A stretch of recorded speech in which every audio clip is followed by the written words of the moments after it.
Hey, good morning, friends. Mark Holmes here with my buddy Cowboy Joe Boo, and as always, thank you guys for watching, commenting, subscribing, and being part of the Joe Boo Sports Report. Without you guys, this literally does not work. Let's get open for business and let's wake up the football gods here. And it is hate week. It's already Thursday, and this game is huge for both teams. And it's kind of funny. All you hear about on the shows are the Dallas Cowboys. 3 games in a row lost, that they're terrible, they're awful. But you don't hear anything about the Rams, who've lost 3 games in a row, the same record as we have, 3-3, and trading for defenders, Jalen Ramsey and things like that. You don't hear about Kansas City, who, everybody was talking about was a Super Bowl favorite and stuff, and Pat Mahomes coming back down to earth. They've lost 2 in a row. You don't hear about the Eagles, who, let's face it, they were talked about as a Super Bowl favorite as well as the best built team in football, and they're in the same boat as our Cowboys. And I'm still trying to understand why Eagle fans are pounding their chests and claiming that they're so high and mighty better than the Cowboys. I'm sorry, both teams suck. We both stink right now. That doesn't mean we won't turn it around, but right now, we got nothing to cheer about. Eagles, you're 26 in scoring defense. 26. You're not stopping anybody. Kirk Cousins had 4 TDs on you. Wake up and realize you're as bad as we are. And that's why we're playing the toilet bowl. But I know when I say this statement that a lot of you are going to say, well, you're just reaching. You're just reaching. You just got to come to grips that the team just sucks. Which is the same thing they said last year about this time when we were getting close to 3-5 and just were bad. Just really bad. I mean, butt ugly. And I still believe. And I still believe it. Even though the graphs basically have been checking the pulse of the Cowboys and it's been steadily going down every single week to being just about rock bottom. When I look at it, it looks like it's just hovering over zero. I think I'm that little spot over zero, that I'm the only one that believes that this team has some stuff that can do damage and turn around. Now, is it possible? I understand. I know we lost a close game, 12-10, to New Orleans. And I go, everybody says to Teddy Bridgewater. Well, has New Orleans lost a game at home this year? No.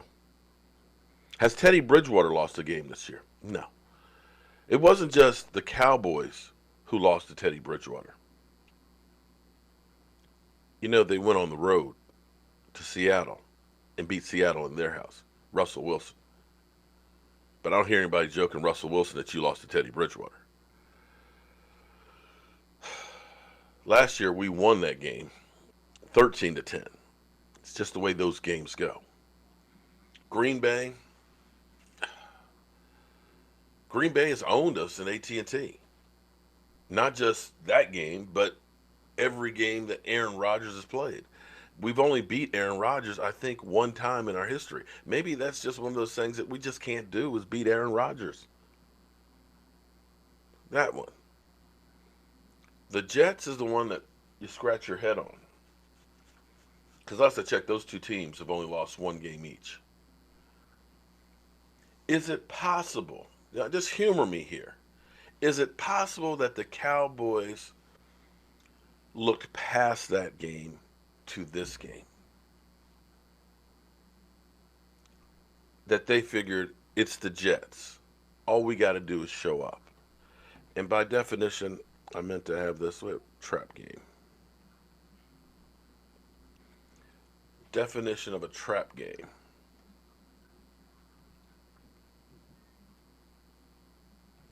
A trap game is a game played against an opponent generally deemed too easy to defeat. As a result, a person or team may not be prepared as thoroughly as they would for a formidable opponent. Often, this attitude is the attendant lack of preparation and leads to a loss. Is that possible that the Cowboys figured it's just the Jets this week, but man, we got to go ahead and be ready to play for the Eagles? We want to show up Carson Wentz.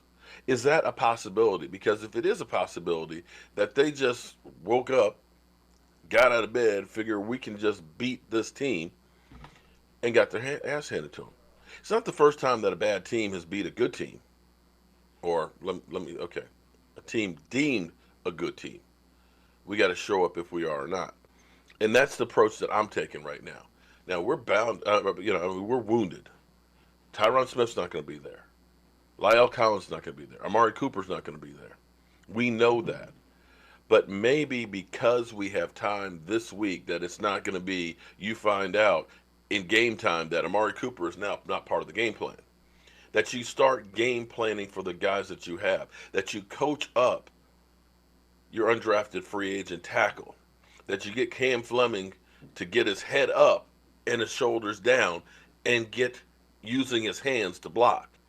Because you have yesterday, today, tomorrow to get ready for that match. You may be in a little bit better position there. And it's a division game, and division games are always crazy. Division games against the Redskins, whether the Redskins are god awful terrible and the Cowboys are deemed better, they're always close because you play each other twice a year. You know each other.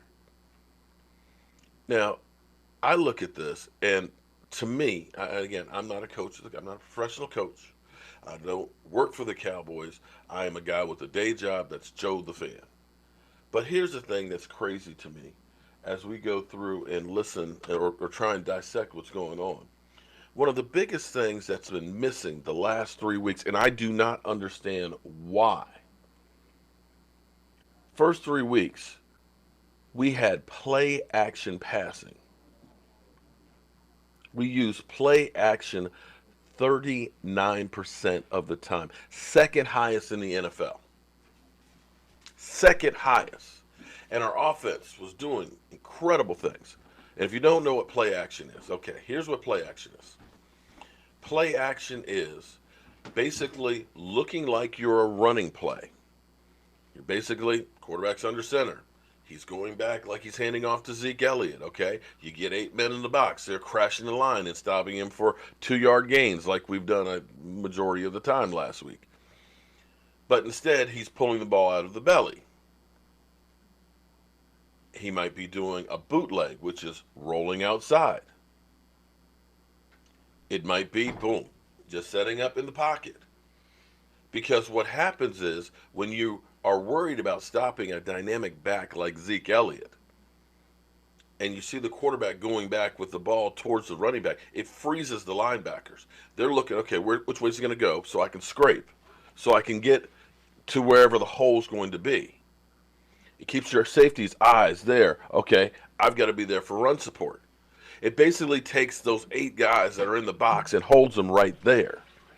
Now the advantage is on you because now your receivers have one-on-one coverage. And because those guys are now, okay, daggone, okay, you've got, it's a pass now. Crap, we're sucked in. You've got a softer middle. They can't get as deep.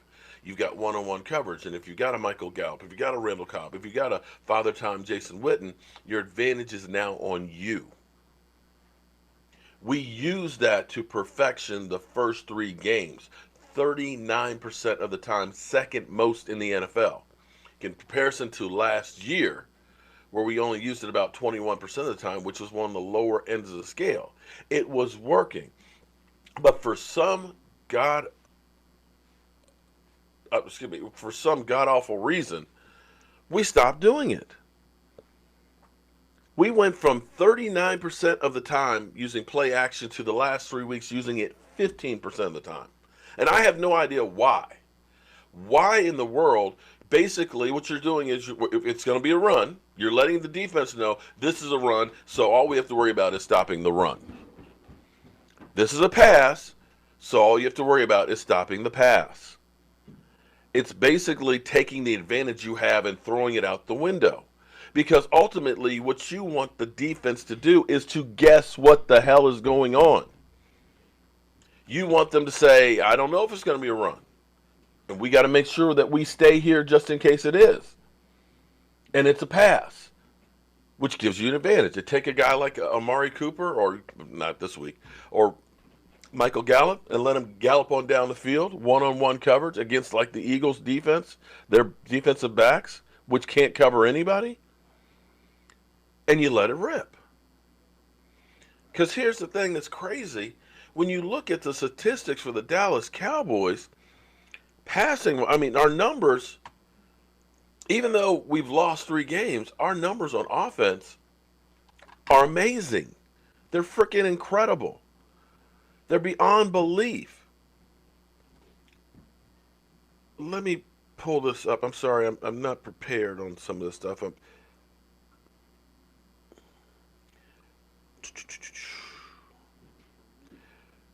Of plays, I can't find it now, but of plays of 20 yards or more, the Cowboys, yeah, Cowboys wide receivers have 20 receptions for 20 yards or more this season.